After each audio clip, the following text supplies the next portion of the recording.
अस्सलाम वालेकुम viewers, rich Pakistan के नए एपिसोड के साथ मैं हूं आपका मेज़बान अब्दुर्रहमान। हमारे नाज़रीन को ईद का दूसरा रोज़ भी मुबारक हो। हम आज डिस्कस करेंगे पाकिस्तान रेलवे के अंदर होने वाली अहम डेवलपमेंट्स को, जिसके अंदर सबसे पहले तो रेलवे ने 30 जदीद तरीन फ्रेट वैगन्स अपने सिस्टम में शामिल की हैं, जिसके ज़रिए ज़्यादा सामान ज़्यादा तेज़ रफ्तारी से एक जगह से दूसरी जगह मुंतकिल किया जा सकेगा। रेलवे के रेवेन्यू में 1.5 अरब रुपए सालाना का इजाफा होगा। मज़ीद तफसीलात डिस्कस करेंगे।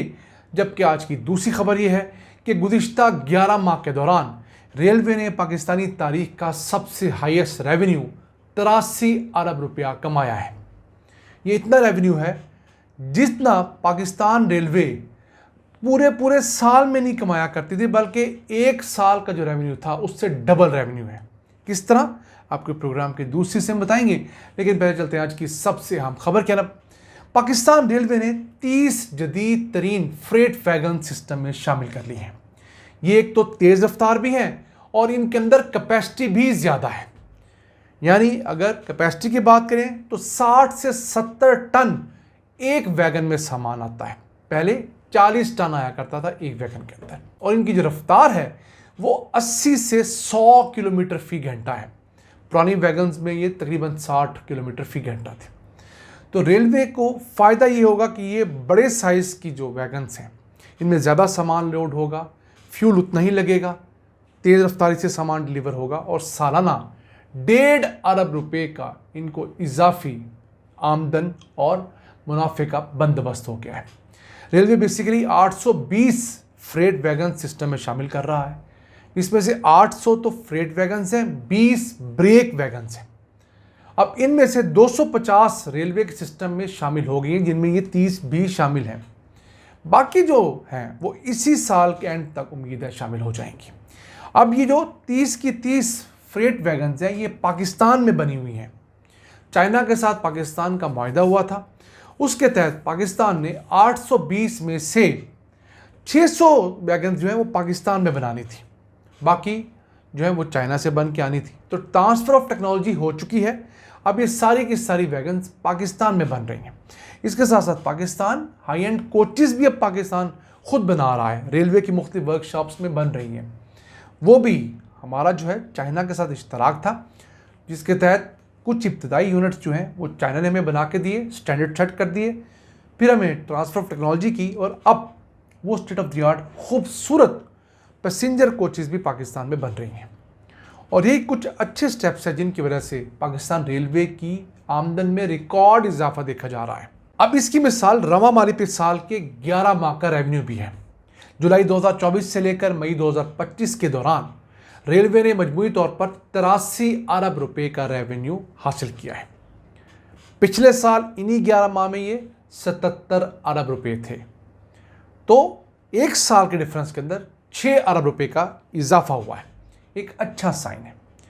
पिछले साल रेलवे ने पूरे 12 महीने के अंदर 88 अरब रुपए कमाए थे। इस साल एक्सपेक्टेड है कि रेलवे 95 अरब रुपए कमा लेगा। वैसे टारगेट इस साल रेलवे का 110 अरब रुपए था, वो टारगेट अचीव होता नज़र नहीं आ रहा, लेकिन चले इस माली साल में ना सही, अगले साल में रेलवे इसको अटेन करे, अचीव करे, तो रेलवे एक इजाफे की तरफ तो जा रहा है ना।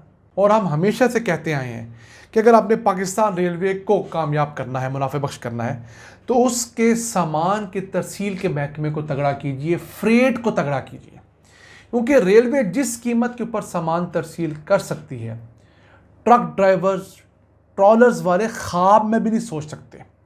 3 गुना फ्यूल की बचत होती है ट्रेन के ज़रिए अगर आप सामान भेजें या मंगवाएं। तो उसमें से अगर आधा भी फ़ायदा वो कस्टमर्स को दे दें, मसलन एक जगह से दूसरी जगह का किराया 1 लाख रुपए है ट्रक के ज़रिए, और उसी शख्स का माल 50,000 रुपये में आ जाए, तो क्या वो शख्स दुनिया पे नहीं आ जाएगा? तो जो बड़े बड़े एक्सपोर्टर्स हैं, इंपोर्टर्स हैं, मुल्क के अंदर जो ये फ्रूट्स के डील करने वाले हैं, सब्जियों के डील करने वाले हैं, बाकी चीज़ें बेचने वाले, उनके लिए कितनी बड़ी अपॉर्चुनिटी है। लेकिन शर्त है 2 चीज़ों की। एक, टाइम के ऊपर सामान चढ़े और टाइम पे पहुँचे। ये ना हो कि डेट आज की है और सामान 4 दिन बाद पहुंच रहा है और ऊपर जो फ्रूट है, सब्जियां, वो गल चुके हैं। दूसरा, सामान कहीं चोरी ना हो, उसके अंदर कोई मिलावट या हेरा फेरी ना हो। ये 2 सबसे बड़े इश्यूज टैकल अगर कर लिए जाएं तो पाकिस्तान रेलवे के पास इतना सामान होगा तस्सील करने के लिए कि इनकी वैगन्स कम पड़ जाएंगी। इन्हें ये 820 क्या मज़ीद 820 लानी पड़ेंगी। अब उम्मीद कर रहे हैं कि रेलवे आहिस्ता आहिस्ता अपने आप को बेहतर करेगा। और अगर हम हिस्ट्री डिस्कस करें तो सन 2018-19 में रेलवे का टोटल रेवेन्यू 45 अरब रुपये था। इस साल 95 अरब रुपये एक्सपेक्टेड है। तो सिर्फ और सिर्फ 5 से 6 साल के अंदर रेलवे का रेवेन्यू डबल हो चुका है। 2021-22 में रेवेन्यू था वो 48 अरब 50 करोड़ रुपये था। फिर साल 2022-23 में ये 63 अरब 50 करोड़ रुपया था। और फिर 23-24 में ये 88 अरब था, जो इस साल 95 अरब रुपए की एक्सपेक्टेशन है। तो पाकिस्तान के पास पोटेंशियल बहुत है। हर इदारे के पास अल्लाह के फजल से दिया हुआ अल्लाह का बहुत कुछ है।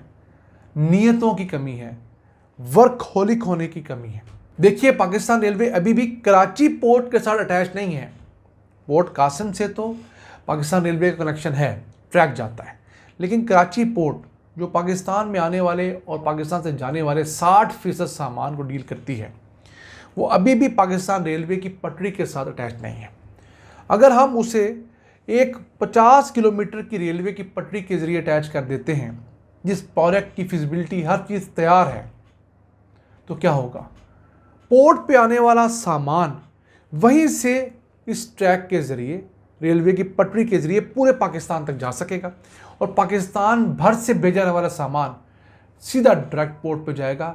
कराची शहर के अंदर ये जो लंबी लाइंस हैं ट्रक्स की, ट्रॉलर्स की, बिल्कुल नहीं लगेगी। जो लोगों की अमवात होती हैं वो नहीं होगी, पोल्यूशन नहीं होगी, सड़कें नहीं टूटेंगी। कितने फ़ायदे हैं इस रेलवे ट्रैक के। और जो इम्पोर्टर्स और एक्सपोर्टर्स को सस्ता सामान भेजने का मौका मिलेगा, वो तो एक बहुत बड़ा बेनिफिट है ना। लेकिन देखिए, हम लोगों से वो रेलवे ट्रैक ही नहीं बन पा रहा। फिजिबिलिटी बनी हुई है, कई दिहाइयों से हम सुनते आ रहे हैं कि कराची पोर्ट से पिपरी मार्शलिंग यार्ड तक रेलवे ट्रैक बिछेगा। अब उसकी फिजिबिलिटी बन गई है, अब उसकी अप्रूवल हो गई है। हमने अपने शोज़ में 2-3 दफ़ा उसको डिस्कस किया है, लेकिन वो वक्त की अहम ज़रूरत है। कितने बेनिफिट्स हमने आपको बताए हैं कि एक ट्रैक कराची के शहर को कितने अजाबों से बचा सकता है। देखना ये है कि हमारे हुक्मरान इन जैसे मंसूबों पर कब फोकस करना शुरू करते हैं और सिर्फ वोट लेने के लिए जो मंसूबे शुरू किए जाते हैं, खा वो लैपटॉप स्कीम हो, खा वो कोई और स्कीम हो, उसको सेकंड प्रायोरिटी पे रखते हैं, तो तभी पाकिस्तान तरक्की कर सकेगा। ये था आज का एपिसोड। हमें उम्मीद है आपको पसंद आया होगा। अपनी सजेशंस, अपनी आरा से हमें आगाह रखा करें। अपने मेज़बान अब्दुल रहमान को इजाज़त दीजिए। अल्लाह के बाद।